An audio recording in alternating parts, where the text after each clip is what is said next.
Приветствам ви с добре дошли на седмото издание на фестивал на занаятите и изкуствата на град Добрич. Радвам се, че за пореден път имам късмета да открия това прекрасно събитие, което само традиционно за нашия град. Едно събитие, когато се повтори няколко пъти, то доказва, че има смисъл. Благодаря, разбира се, на всички изложители, които са участници в този фестивал и без които той няма да може да се случи. Благодаря на вас, деца, защото няма как да не трепне сърцето на всеки един българин, когато чуе такава музика.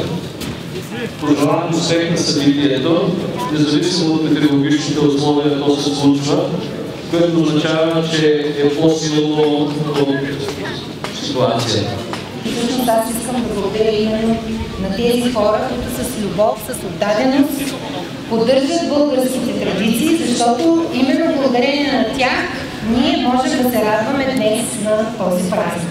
И разбира се, няма как да не изразя благодарността си към община град Добрич. Благодарение на това ние получихме така импулс, повярвахме в себе си и заедно сътворяваме за седми път това красиво събитие.